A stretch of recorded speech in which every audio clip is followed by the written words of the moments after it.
Hello students, हम animal kingdom के विभिन्न वर्गों के बारे में पढ़ रहे हैं, जिसमें हम फाइलम कॉर्डेटा के बारे में पढ़ रहे हैं। फाइलम कॉर्डेटा में आज हम पढ़ेंगे वर्ग सरीसृप, क्लास रेप्टाइल्स। सरीसृप या रेप्टाइल्स नाम जो है प्राणियों के रेंगने या सरकने के द्वारा गमन करने के कारण पड़ा है। स्लीपिंग करना है ना, रेंग कर चलना। जैसे फॉर एग्जांपल के लिए सांप जमीन में रेंग कर चलता है। और इस वर्ग के जितने भी प्राणी हैं वो सभी जमीन, इनका जो उदर भाग है वह जमीन से सटा हुआ रहता है और ये रेंग कर या सरक कर चलते हैं। तो लैटिन शब्द रेप्टाइल्स, रेप्टाइल में रेप्टम मतलब होता है रेंगना या सरकना। ये सभी अधिकांश जो है वो स्थलीय प्राणी होते हैं। अगर ये जल में रहते भी हैं तो ये कुछ समय के लिए जल में रहते हैं और लाइफ की बाकी जो नीड्स हैं, जो भोजन वोजन के लिए जल में जा सकते हैं। फॉर एग्जांपल मगरमच्छ वगैरह है, मगरमच्छ है, कछुआ है, ये जल में रहते हैं, लेकिन रिप्रोडक्शन के लिए ये स्थल में आते हैं। और बाकी जो प्राणी हैं वो जो है वो स्थलीय प्राणी हैं। इनका शरीर शुष्क होता है और शल्क युक्त त्वचा से ढका होता है। जैसे सांप हम लोग जानते हैं, है ना, इनका बॉडी जो है वो शल्क से ढका हुआ होता है। मगरमच्छ है, घड़ियाल है, कैमलियन है, ये सभी इसका उदाहरण है। इनका शरीर जो है वो शल्क से ढका हुआ होता है और त्वचा जो है वो शुष्क रहता है। इनमें किरेटिन द्वारा निर्मित बाह्य त्वची शल्क या प्रशल्क पाए जाते हैं और इनमें बाह्य कर्ण छिद्र नहीं पाया जाता। कान का छेद जो है वो इनमें नहीं पाया जाता। कर्णपटल बाह्य कान का प्रतिनिधित्व करता है और सभी में 2 जोड़ी पाद या पैर उपस्थित होते हैं। हृदय इनमें जनरली 3 प्रकोष्ठ से मिलकर बना होता है, 2 आलिंद और एक निलय। लेकिन मगरमच्छ में ये 4 प्रकोष्ठ का होता है, यानी 2 आलिंद और 2 निलय। सरीसृप असमतापी होते हैं, यानी इनका जो बॉडी का टेम्परेचर है वो वातावरण के अनुसार बदल जाता है। इनको खुद के बॉडी में टेम्परेचर को मेंटेन करने की क्षमता नहीं होती है। सर्प और छिपकली अपने शल्क को त्वची केंचुल के रूप में छोड़ते हैं। आप लोग जानते ही होंगे, सांप जो है वो अपना केंचुल छोड़ देता है, यानी अपना स्किन, पूरा बॉडी का स्किन जो है वो जब वो पुराना हो जाता है तब उसको निकाल लेता है और नया जो स्किन है वो डेवलप होता है। ये जो है वो अलग अलग होते हैं, मेल और फीमेल अलग अलग प्राणी होते हैं, एक लिंगी प्राणी होते हैं। इनमें फर्टिलाइजेशन जो है वो आंतरिक होता है, बॉडी के अंदर होता है और सभी जो है वो अंडे देने वाले प्राणी हैं, लेकिन इनमें परिवर्धन जो है वो प्रत्यक्ष रूप से होता है। इनके एग्जाम्पल है किलोन यानी टर्टल, कछुआ, टेस्ट्यूडो, टोरटाइज, कैमलियन, वृक्ष छिपकली जिसे आप लोग गिरगिट के नाम से जानते हैं, केलोटस बगीचे की छिपकली, एलिगेटर मीन्स घड़ियाल जो लंबा मुंह का भाग जो है वो निकला होता है, क्रोकोडाइल ये भी घड़ियाल है ना, और हेमीडेक्टाइलस घरेलू छिपकली, जहरीले सर्प, यानी जहरीले सर्प क्या, जितने भी सर्प प्रजाति हैं सभी इसी में आते हैं, चाहे वो कोबरा हो चाहे कोई भी हो, है ना, वगैरह, स्क्रेत, वाइपर, ये सभी सर्प, जितने भी सर्प हैं ये इस वर्ग के अंतर्गत आते हैं। नेक्स्ट हमारा वर्ग है एविज यानी पक्षी। पक्षी तो आप लोग सब देखे ही होंगे, जानते हैं कैसे होते हैं, है ना। इनका जो शरीर है वो हल्का होता है, उड़ने के लिए अनुकूलित होते हैं। मैक्सिमम पक्षी तो वायु में विचरण कर सकते हैं, उड़ सकते हैं। कुछ पक्षी जो है वो चलते भी है, दौड़ते भी हैं, और कुछ पक्षी जो है वो जल में तैर भी सकते हैं।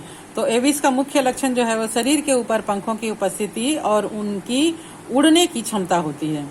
जो पक्षी नहीं उड़ सकते, जैसे ऑस्ट्रिच है, शुतुरमुर्ग है ना, तो इनका भी शरीर जो है वो पंखों से ढका हुआ होता है, बॉडी जो है वो हल्का होता है, और उड़ने के लिए पैर जो है वो दौड़ने के लिए रेगिस्तानी भागों में पाए जाते हैं, तो दौड़ने के लिए इनका पैर जो है वो काफी मजबूत और लंबे होते हैं और बहुत तेज दौड़ते हैं।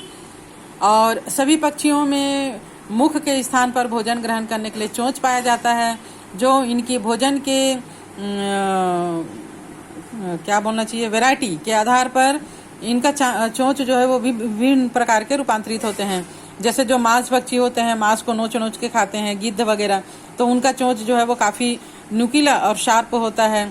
तोता जो है वो अखरोट वगैरह कड़े चीज़ों को काट के खाता है, तो इनका चोंच उसी प्रकार मुड़ा हुआ काफ़ी हार्ड होता है।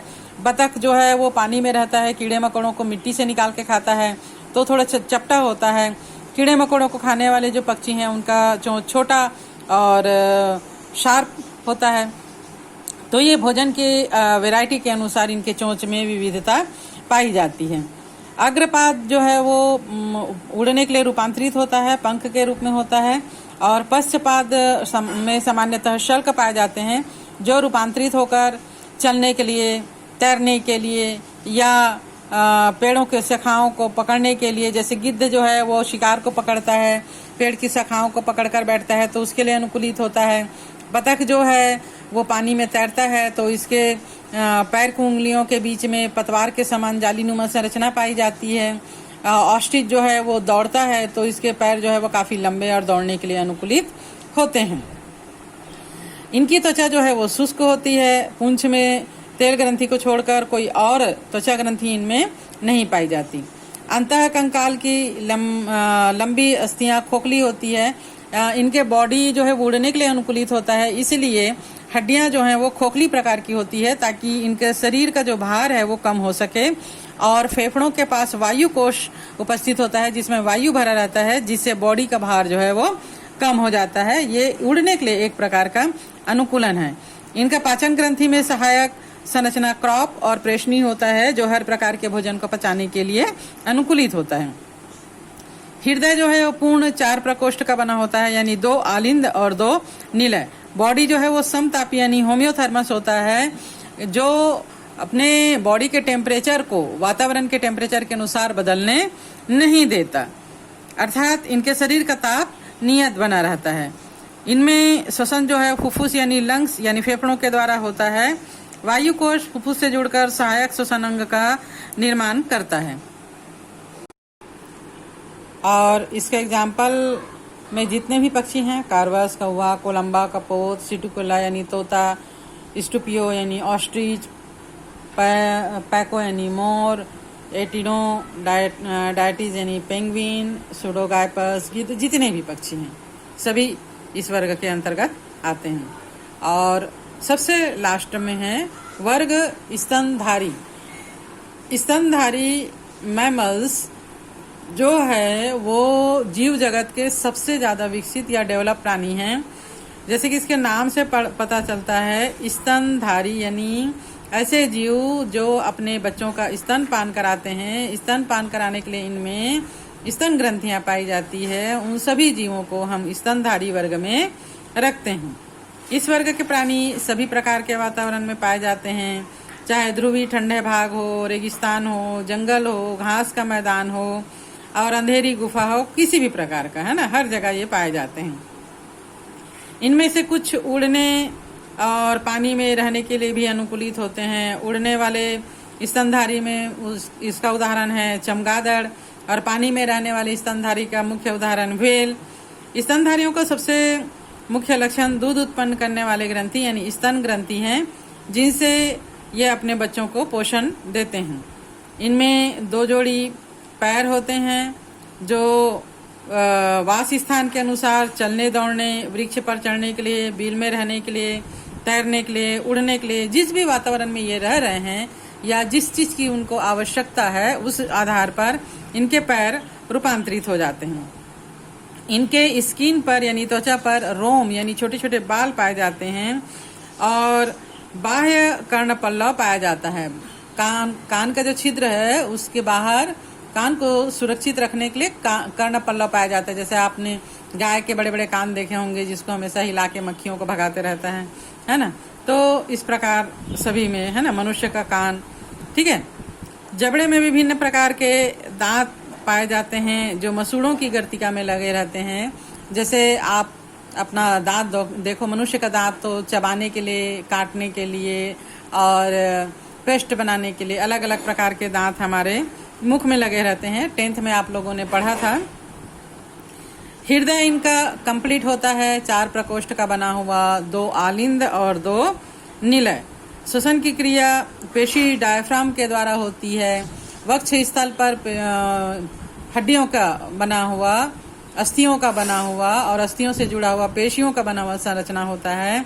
इनके फैलने और सिकुड़ने से श्वसन की क्रिया होती है। इनमें सेक्स अलग अलग होता है, यानी ये मेल और फीमेल अलग अलग बॉडी में होता है। और फर्टिलाइजेशन जो है वो बॉडी के अंदर यानी आंतरिक होता है। कुछ को छोड़कर सभी स्तनधारी बच्चों को पैदा करते हैं, यानी ये जरायुज होते हैं। और इनका जो परिवर्धन होता है वो प्रत्यक्ष।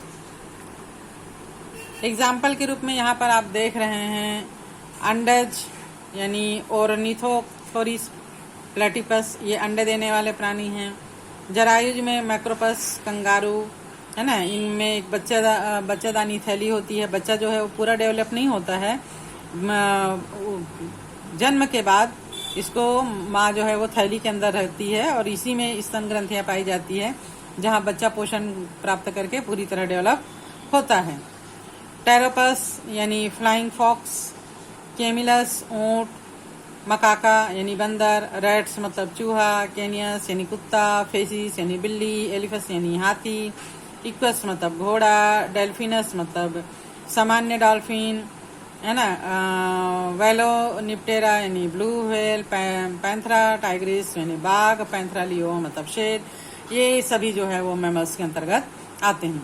आपके बुक में प्राणी जगत के विभिन्न संघों के कुछ मुख्य लक्षण को दर्शाने के लिए संघ पोरीफेरा से लेकर संघ कार्डेटा तक विभिन्न लक्षणों का कंपेयर करके यहाँ पर एक चार्ट दिया गया है, जिसमें उनके बॉडी के संगठन स्तर, बॉडी की सम्मिति, बॉडी के अंदर पाए जाने वाली गुहा, बॉडी की संरचना में खंडी भवन, पाचन तंत्र, परिसंचरण तंत्र, श्वसन तंत्र और विशेष लक्षणों के बारे में दिया गया है। तो इस चार्ट को आप अगर पूरा अच्छे से पढ़ लेते हैं, पूरे लेसन को पढ़ के समझने के बाद, तो आपको संघ पोरीफेरा से लेकर संघ कार्डेटा तक सारा लक्षण जो है वो इजीली याद हो जाएगा, आप इजीली याद रख पाओगे।